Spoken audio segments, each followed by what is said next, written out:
What's up, guys? Welcome back to the channel for another video, and we're taking a look at the ROG Ally. Just an unboxing here. We're not really going to get too deep into anything, but I thought being launch day, I would at least get this video out on the channel before really diving into the testing. So we got the charger dock we're going to open up, the official case, and of course the ROG Ally. Now let's go ahead and set that aside for a minute, and we'll start off with the case.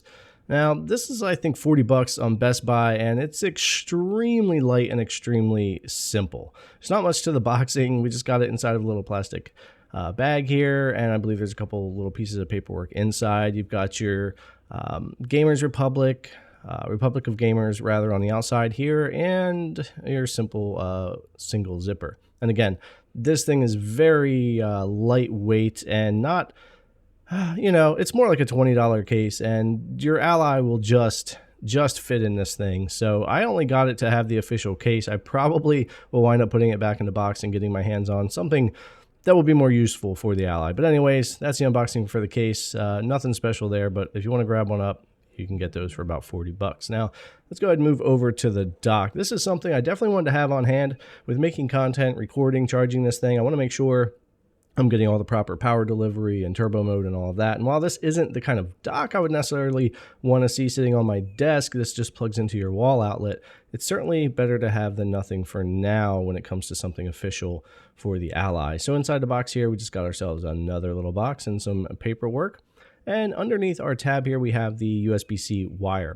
This is like a braided wire, and it's very heavy, which makes sense considering the power delivery for the Ally. But yeah, very stiff, heavy braided wire for your dock, and plenty of length there as well. So even with my situation here, I think I'll have room to plug this thing in and run the wire up to my Ally.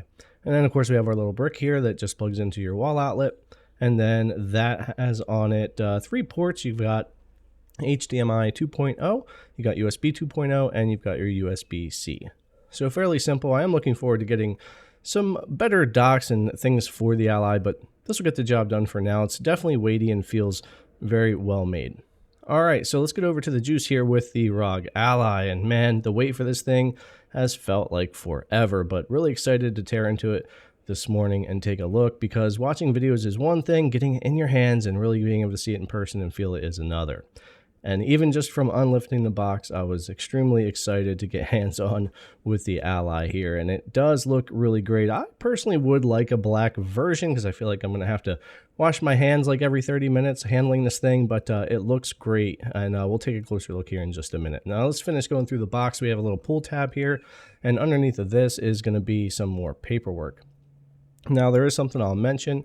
You have your instructions and setup manuals and stuff like that in here. And there's a little section that'll tell you, of course, to plug in your device before powering it on the first time. And almost all these handhelds come with something like that. And I have heard people having trouble with this thing firing up or powering up properly if they didn't do that. So make sure you do plug in first before doing anything if you are getting an Ally. And then the only other thing here under another pull tab is, of course, our 65-watt charger, our power supply here for the Ally. Another very heavy and stiff cable, but again, power delivery, and we want a decent cable there and some decent length too. This thing reaches pretty far, so a good cable there, well made for the Ally. Now, underneath of your lid is that little ROG Ally dock you've probably been seeing, a little white slanted dock that, while probably cost them about nothing and is very cheap, it's really cool that at least it's included. If you didn't have any other way to stand up your ROG Ally, this is very useful and works just fine. I'm doing this voiceover a few hours after the unboxing, and I've used this all day for setup, and it's worked just fine for what I need to do. So cool that they include it.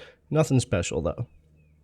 All right, let's take a step back and unwrap this thing. It's just a single piece of plastic with a pull tab up there, and it's kind of stuck around everything. So be careful if you're unwrapping this thing, kind of as I am with one hand holding it here, that you don't drop it. But yeah, just a single piece that you want to pull off of there. No extra screen protector or sticky stuff or anything like that. Kept it well protected during shipping, and we're good to go. And I gotta say, in hand, just in person, this device looks even better than just all the videos I've seen. It feels very well balanced. It's smaller than the Steam Deck, and I actually like the bigger devices, but it will definitely work out. It feels really decent. I've had some time with it today as well since doing this unboxing, and it's definitely continuing to grow on me more and more. The button layouts are a little tighter and closer. When I hit the A button, I hit the stick a lot there. There's not a lot of room. They're not as separated as an Xbox controller because it is a smaller device, but it's actually quite comfortable to hold. And you can see the size difference, of course, compared to the Steam Deck, which I know is really big to a lot of people, but to me, the Steam Deck is like just right for size. I like the bigger device. It's easier for me to hold for like more than 30 minutes to an hour of gaming if I need to, and I like the grips and stuff as well. But the ROG Ally has its own feel and almost, to me, just as good as the deck, but I am very used to this layout, very used to my Steam Deck over the past year, and it will take a little bit of adapting to get into the ROG Ally feel, but it's certainly nothing bad off the bat. I would say the only other thing really is the sticks are quite loose after using this for a while today. I do notice, I wish they did have more tension like an Xbox controller or like a Steam Deck, but they're quite smooth. They're very nice. They're just not as much tension as I would like to see there, but great device to hold in the hand, and it's been great to use today so far. We're certainly going to be diving much deeper into the ROG Ally. I just thought it would be fun to do this little unboxing and first impressions here. Really excited to get into this device and see what it can do. I've started downloading games, getting into emulation, doing all the setup and that type of thing today. So definitely a lot more hours involved here in just having that kind of fun. But we'll definitely be doing videos comparing to the Steam Deck, doing some reviews, just different things. We'll definitely be covering this device for the foreseeable future here on the channel. Hopefully Valve and Asus will continue to support both of these products with new generations going forward. And I would love to see all the other PC laptop makers out there jump on board and start making more handhelds as well. More competition would be great, and I think we're looking at a very new, massive market when it comes to PC handhelds. All right, guys, thanks a lot for coming to check out the video. As always, I really appreciate it, and I'll see you guys in the next one.